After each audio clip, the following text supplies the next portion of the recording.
Good morning, everyone. I hope you are doing well and safe. So, we welcome you all for our today's session Why Discovering Your Sensitive Data is More Than Important Than Ever. So, today our speaker is Mr. Ravi Lingarkar, who is the Chief Product and Engineering Officer at SISA. Ravi, I would like to welcome you on board and please introduce yourself. Thank you. Thanks, Ashwin. Good morning, everyone. Thanks for taking the time to attend this webinar. A little bit about myself. I'm the Chief Product Officer at SISA. I'm more on the product side of things. And my background is in building products. I've built products I've worked at large and small companies. I used to be the VP of Engineering at McAfee, where I built some um, products that are still in the market today. And my background is in electrical engineering and computer science, which I got a PhD in at McMaster University in Canada. Let me give you a little intro on the company, what our company does, quick before we get into the topic. SISA is a global cybersecurity company with offices in 14 countries, including office in Bangalore and Irving, Texas. And we are trusted by organizations around the world. And we have presence in 40. We have customers in 40 countries. We have over 2,000 customers worldwide, and we get involved. We have over 1,000 engagements a year. And one interesting fact about SISA is we are one of the top 4 global payment card industry forensic investigators, recognized by Visa, MasterCard, and Amex and Discover. What that means is we get involved in a lot of payment card industry listing breaches, and we get threat intel information on a monthly basis from the card industry. About SISA's businesses, we have 4 lines of businesses. On the compliance side, we help customers get with their compliance journey with PCI, ISO 27001, SOC 1 and 2, and GDPR. And we also offer security testing as part of compliances. We have to do penetration testing and vulnerability assessment. We provide those services. And then we have a forensics detection and response business unit where we have a product called ProAct, which is a managed detection service, which we bring in a lot of forensics learning into that. We help organizations detect breaches when they happen, and we respond to them, and we also stop those breaches. And then we have the forensics department where the forensics team gets involved when breaches happen to investigate and preserve evidence. And then we have a cybersecurity products group where one of the products is SISA Radar, which is a data discovery tool, which is a topic of this webinar, which we'll talk a little later in this webinar. And then we have a SISA Assistant, which is a assistant to the CISO. That is a central way of managing all the compliances. A lot of organizations have a number of compliances they need to manage. This is a cloud service that helps company manage those compliances. And then finally, we have SISA Institute, which provides training to personnel with regards to risk assessment, implementation of payment security, and then responding to incidents. And before we get into the topic, a little bit of logistics over here. This webinar is about 45 minutes, and there's question and answer. We'll take some question and answers. And all attendees are mute, and you can submit all your questions and answers in the section on the right side of your screen. The agenda for this webinar is we try to understand what sensitive data is, what and why they matter, and how breaches and sensitive data is associated, and some regulations around sensitive data and sources of sensitive data within your organizations, and how you can be proactive with sensitive data. And then we talk about, there are some tools out there in the market, including ours. We talk about SISA Radar, which is a data discovery tool, and how it works. And we have both an on-premise and a cloud version. And then we consider 2 customer use cases where we describe how a customer used this tool and benefited and from this tool. And then finally, we have the question and answer. So before we get into the topic, of sensitive data, let's step back and think about why data. So data today has become the new form of wealth and power for companies. If you look at the Googles and the Facebook of the world, they accumulate so much data, and a lot of data is sensitive. We'll go through the definition of sensitive data a little later. And nearly every company now is become a data company because they use data to help customers and also improve their business. And when you talk about data, there are things like big data, data science, and data analytics. When you talk about big data, it is all because of the volume of data, velocity of data, and variety of data. So that's where the big data comes in. Then you have all kinds of mathematics to manipulate this data. That's where the data science comes in. And then you have to extract useful information to improve your business and help your customers. That's where the data analytics comes in. Now, when there's so much data out there, a lot of data is sensitive, and that's where managing all the sensitive data becomes complicated. And when you make a mistake in managing, it can be detrimental to your growth and profitability.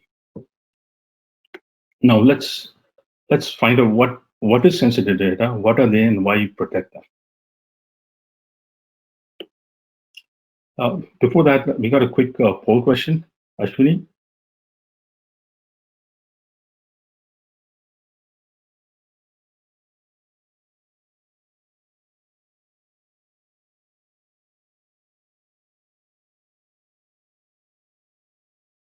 And if you have any questions, you can submit it.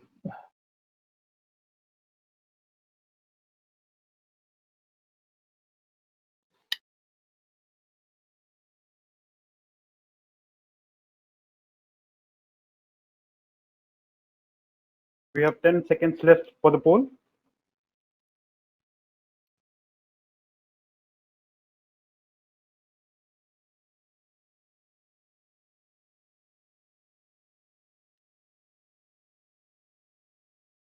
So here are the results, Ravi. Yeah. The poll says about 72% of them actually, 72% of you actually store sensitive data in your organization. So let's proceed.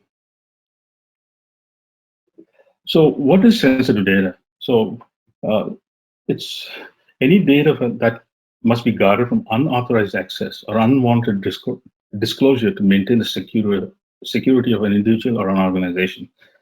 So it depends on the vertical industry also, but let's look at some examples of sensitive data. It could be payment card data, it could be personally identifiable information, or it could be protected health information. In the case of payment card data, it could be your cardholder data. That's the card number, expiration date, and other things. And in the case of personally identifiable information, it could be name, biometrics, retina scan, fingerprint scan, date of birth, and social security number in the US. And it could be, and for protected health information, it is medical records. And if you look at all this data out there, companies have all good intentions to keep this data careful, secure this data and manage the data, but it's not high on priority because their priority is probably to be profitable. So, and some companies can be lax. So there are regulatory bodies like PCI DSS standard to help to make sure that companies do not misuse and make sure they take care of the customer data. So, so they don't misuse, so that they have to take care of the cardholder data. And in the US, there is a HIPAA. They treat PIA as protected health information, and there's penalties in case data leaks and you haven't taken appropriate controls. Now, why care for sensitive data? If you look at the graph at the right, it is from an IBM security report that says every breach costs about $3.86 million.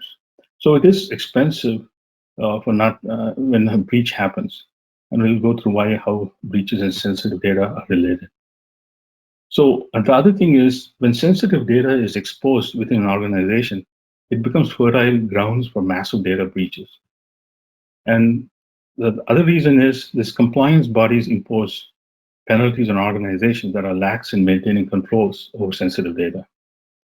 And when the other thing, finally, when breaches do occur, you not only incur monetary loss, but reputation loss.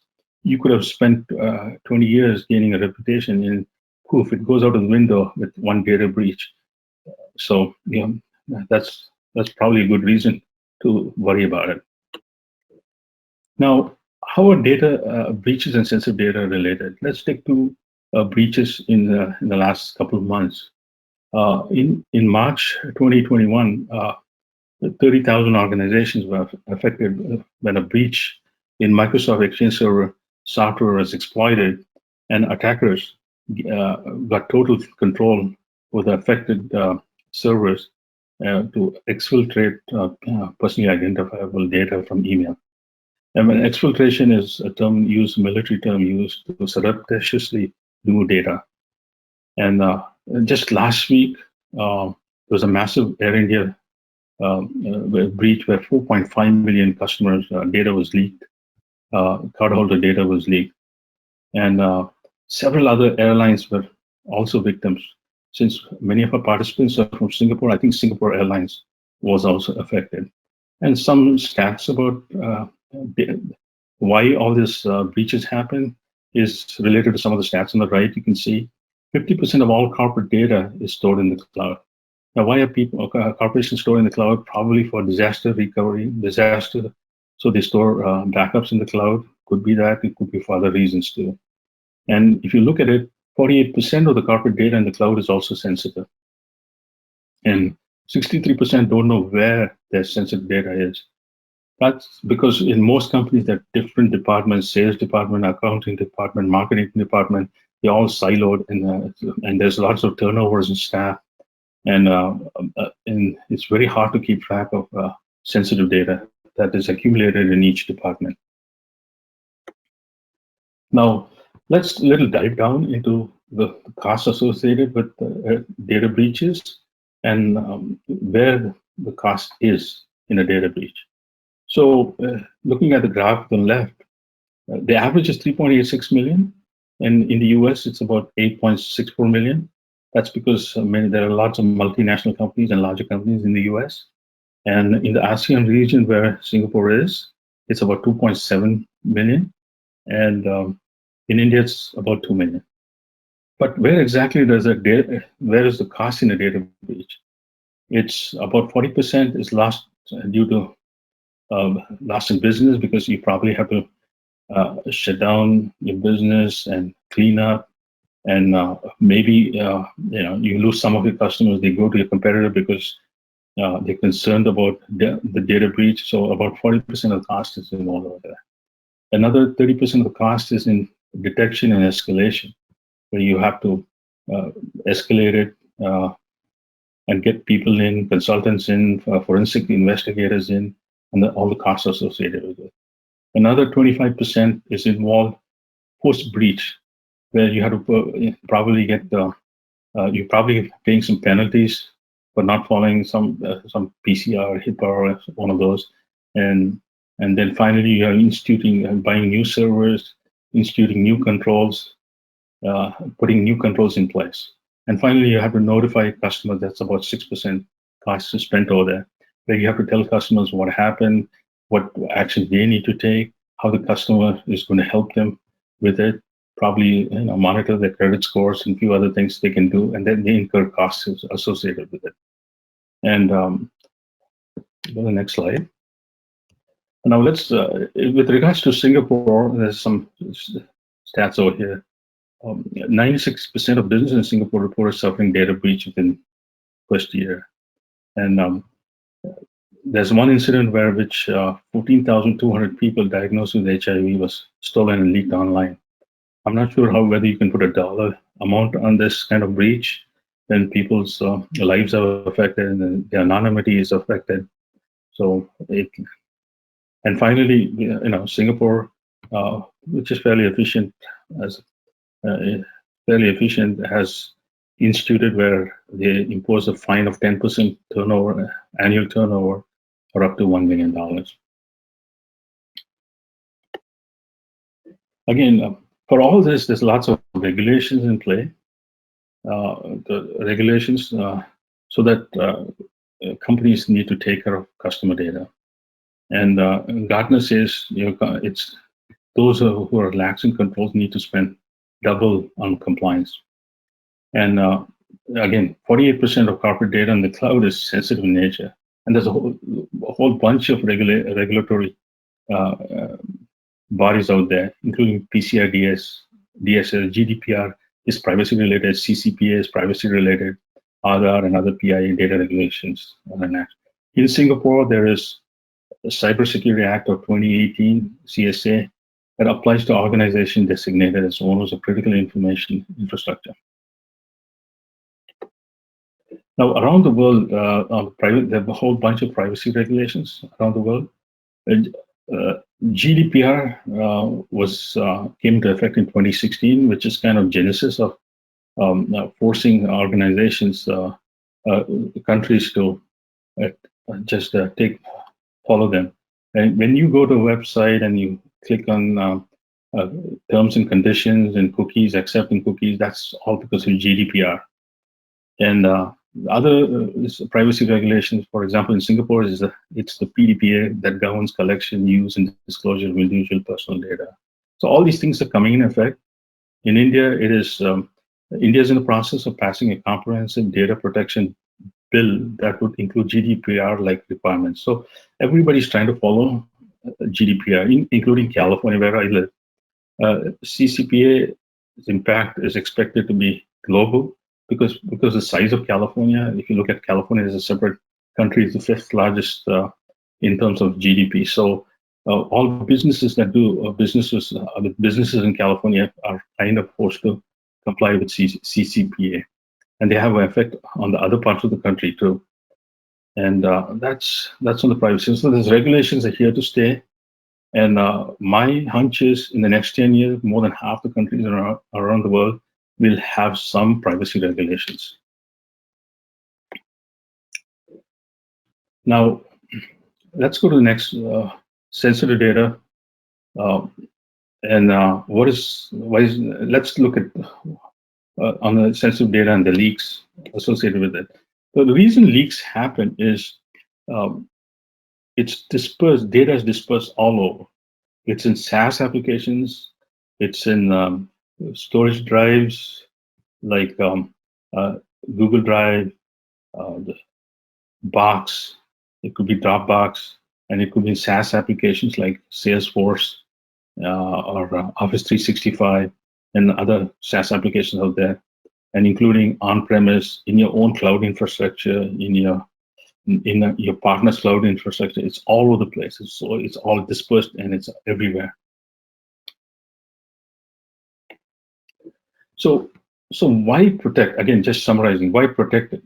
So breaches are happening. They're growing 12% in the last 5 years.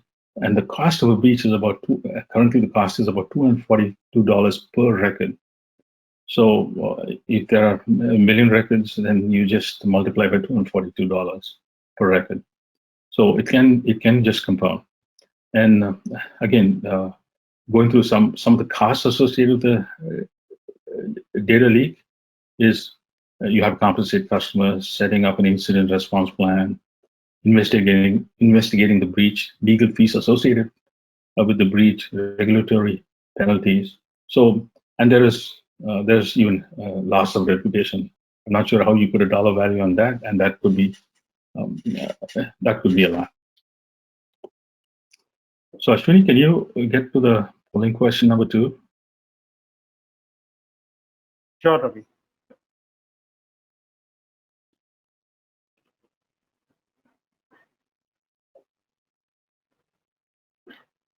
So meanwhile, audience is polling. So we have one good question, Ravi. What data management strategies you recommend to follow better data security? Yeah, we'll get to that in the slides that's coming up.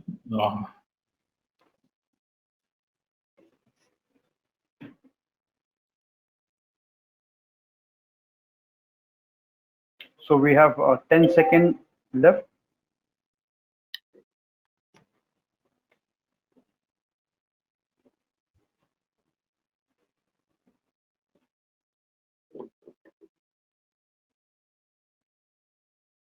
So here's the pool result.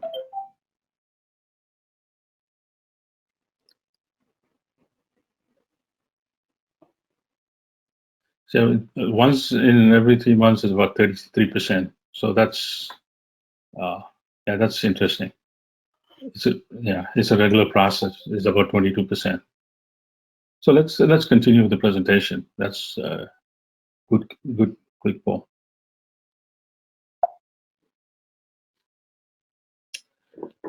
So now let's before we talk about how to address this issue, let's figure out how does sensitive data get exposed.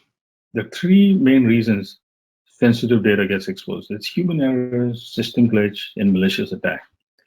And system glitches like things, servers not working properly, not being patched. And malicious attack could be a phishing email, and somebody receives a phishing email, you click, and some command and control malware gets installed, and then there's a breach in the company.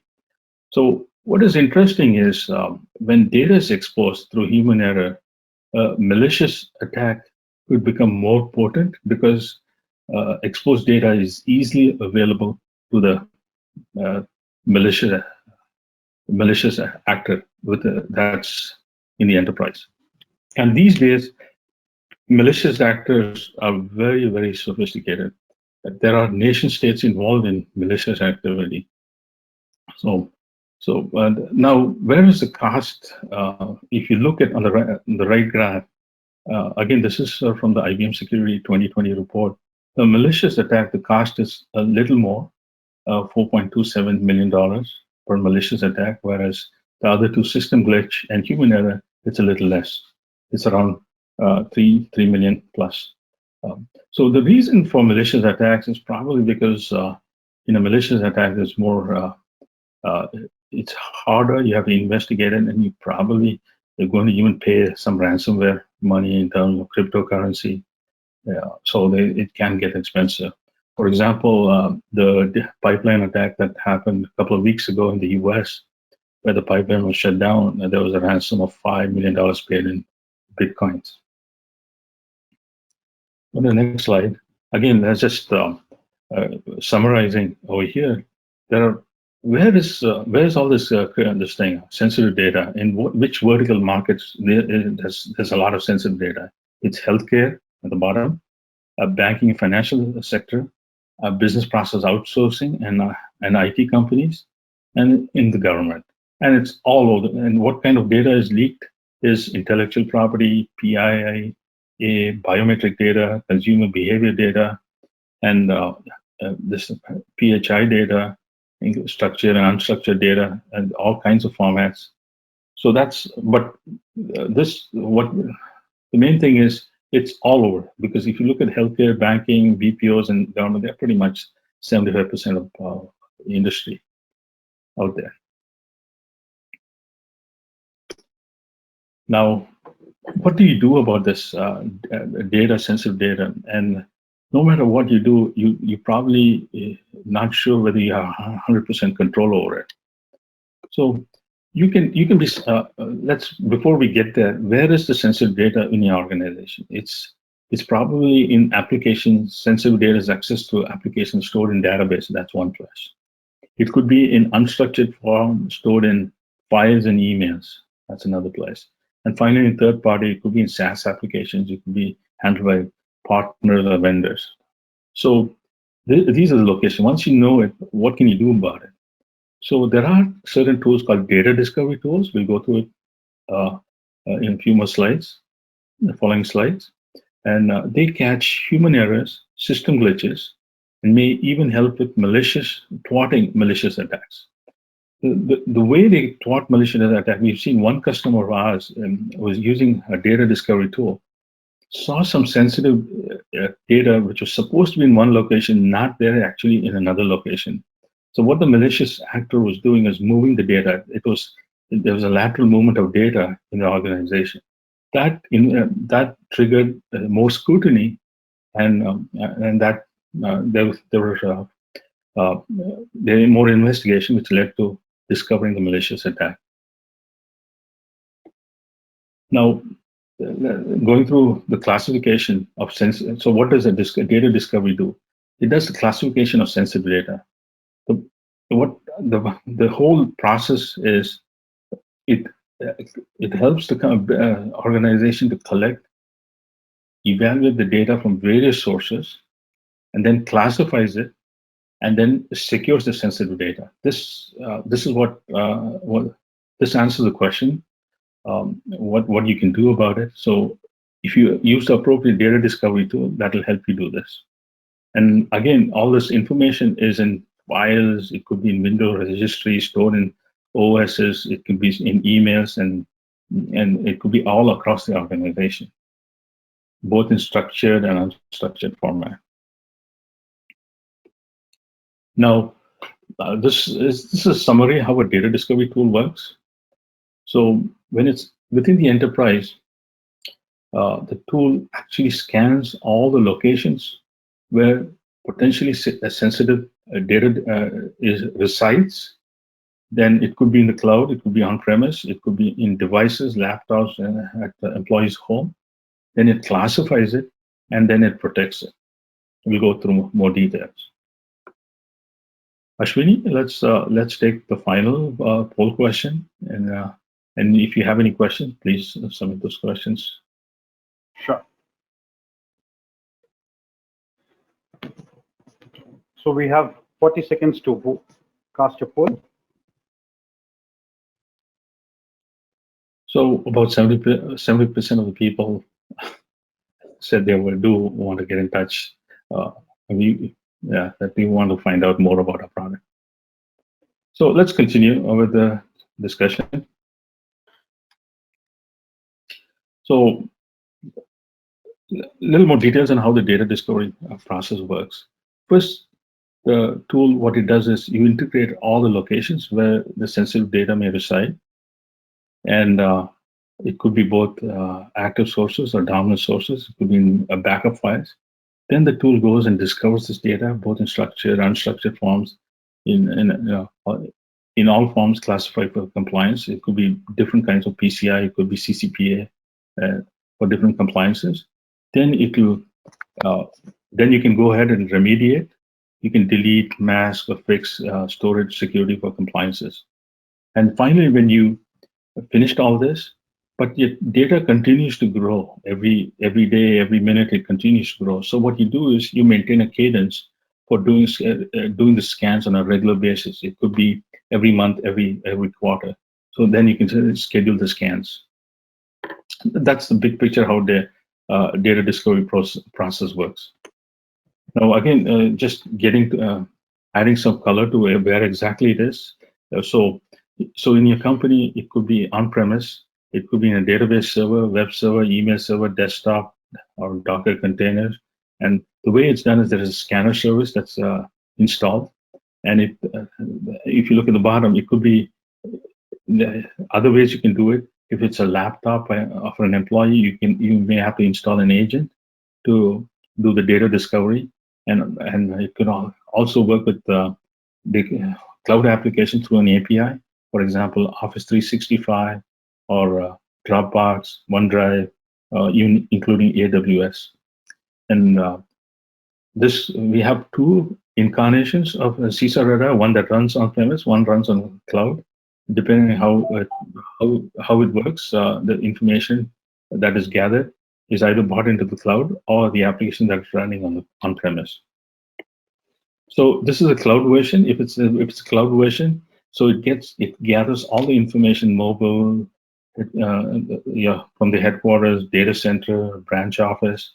And when it scans, it gets all the detected sensitive information into the cloud, and you could manage everything from the cloud, and you can have multiple locations. The product is very easy to use.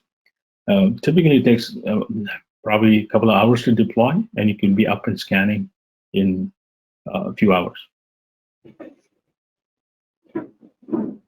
So the next thing we do is I want to go through two case studies where two customers of ours used a data discovery tool, SISA Radar, and benefit from it. The first case study is It's a large bank. It's one of the top 50 banks in Asia with over 4,000 branches. The person involved in the acquisition was the chief information officer, and the pain point faced by the customer is here the environment is very large. It's a dynamic IP address environment. So uh, so there are many tools out there, and you have to enter IP address of each target to scan. It's because in a dynamic environment doesn't work. Then if you go down the path of installing agent in the target, then deploying the agent becomes more complicated because there could be over 100,000 targets out there. If it's a bank like with 4,000 branches. And then the information stored in card data is stored in all over the place. It could be handwritten, it could be in different file formats. So the complexity, this is the pain point this large bank suffered. Now, the way CISA helped was we could deploy agents, and we could deploy the agents via SCCM tools, Active Directory, in one click. And we had different combination of agents like 32-bit, 62-bit, 64-bit agents. So we made the deployment of agents easy, and also because it's agent based, it could be deployed in a IP address dynamic environment. And because also CISA Radar can scan over 500 different file formats, so we could go and scan all the different types of files out there in the enterprise. So what are the outcomes? The customer, the bank did not have to it was very simple to deploy because they didn't have to go and enter all the IP addresses of 100,000 targets out there. They didn't have to, and plus it was easy deployment through. We made it easy, no matter it's just 1,000 targets or 100,000 targets. It was all one-click deployment. And then finally, because of all the different file formats we could cover, we could find cardholder data in logs, recycled bins, app support files, handwritten numbers in PDF images, and other places. That's the bank case study. The next case study is about a large insurance company, and it has fairly large. They have presence in 18 markets in Asia Pacific, and they also have presence in Western Europe, North America, and India Pacific region, and the Middle East. And the person involved in acquisition of this product was the CISO of the company. And the pain points suffered by this large insurance company is the cardholder information or other information was in PDF images and scan copies, and plus the cardholder information, customer policy ID, and others were captured along with the card was captured in audio files. Their clients used to call and provide the card information, and thus the audio file was recorded and stored. So it was the information wasn't there. That's to find that information. Most of the products was difficult. They didn't exist, and there was a higher percentage of false positive due to 16-digit policy numbers. So what CISA came in is a CISA Radar product has a machine learning component to it. It can train on kinds of images that discover. So there's an option when it takes about 15 images to train as CISA Radar to detect images and cardholder data in those images. And then CISA Radar provided an option to find cardholder data in audio files by converting through an API the audio files into text files and then searching for audio cardholder data in those files. And the machine learning component, when it detects sensitive data, it gives the probability, what it thinks, probability, so you can filter based on the probability and speed up accuracy. And the outcomes is that we could discover say cardholder data in audio files which they previously could not. and there was an 80% reduction in time-consuming, labor-intensive manual effort, and remediation was automated. And then the rescans were rescan and future scans. The time was reduced, and because we provide an option based on the probability associated with the detection in the machine learning module, you could skip through false positive based on the percentage of accuracy. That's it from our side, and we can take more any questions you have, and I'm sure the participants have more questions. Please get in touch with us. We're here to stop breaches and help customers. And we think SISA Radar is a really good tool to help you on that journey. It's highly, it's ranked very highly on the Gartner website. So, Ashwini, let me know if there are any questions. Yes. Thank you, Ravi. Thank you for an insightful session. And we also getting to know that even businesses are gearing up to secure sensitive data. So yes, we have received a couple of questions, but I think most of the questions has been answered. But however, I would like to request you to repeat for the audience. So what data management strategies you recommend to follow for better data security? So the first thing is you need to find out, manage the data. You need to classify the data, and either you manually do it or use some tool like SISA Radar to do that classification, and then you can put appropriate controls to around data. And there's data ownership. There's all kinds of standards around it. So you may have to look at that, and who's the owner and who has access to it. You can put all those controls in place based on the standards out there. So another question is with regards to the tool, though this question got answered, but does SISA Radar helps in discovering sensitive data in cloud? Yes, we do. Sensitive data, we do. The SISA Radar can scan through your S3 buckets, for example, S3 buckets, AWS buckets. You can do Office 365, and it can scan Exchange email servers, the SharePoint, if it's in the cloud. So, if you can't do something specific, we can always, we have all the logic built in the product. It's all API based, so we can configure a product to scan other cloud environments too. So we have another question. The question is, what is the difference between PII and business sensitive data? So business sensitive data, it could be things like trade secrets, and it's very specific to your business. So in the case of PII data, it's mostly customer related data, where you personally identifiable data, like name, social security number, and somebody can exploit that information to create,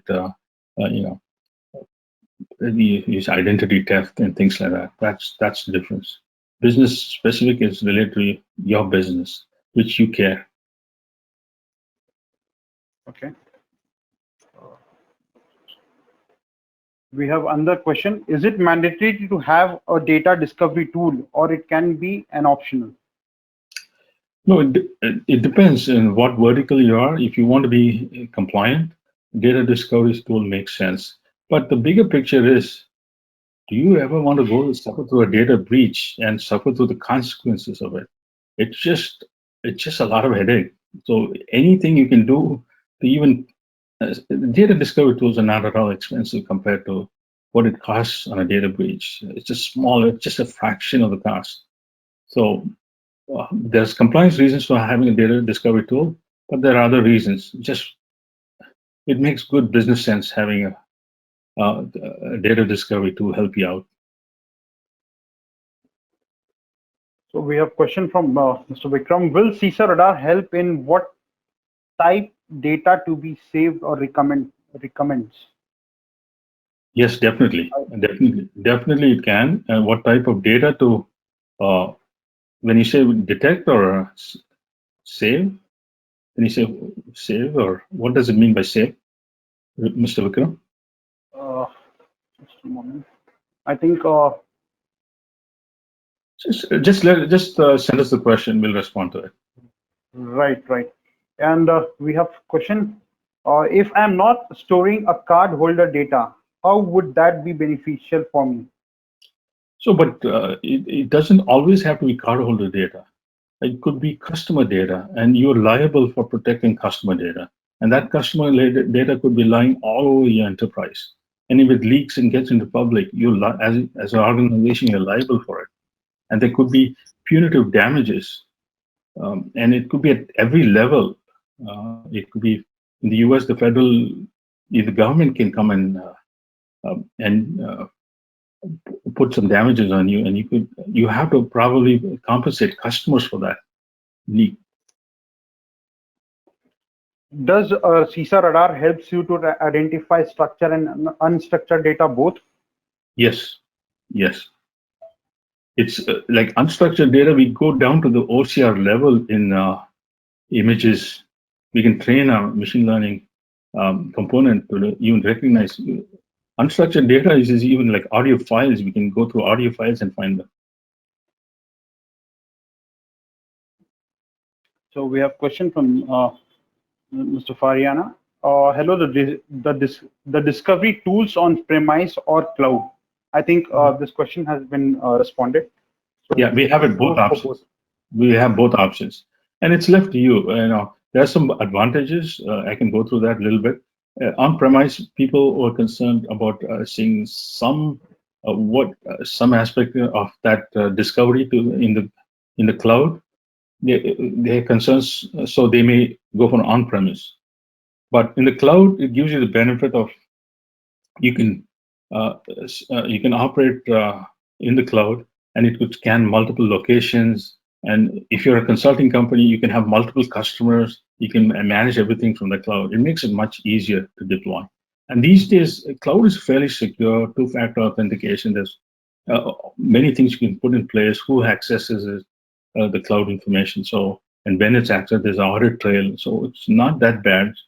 And but it's left to customers can decide what works best for them, and they can start an on-premise, and in a year's time they can move into the cloud.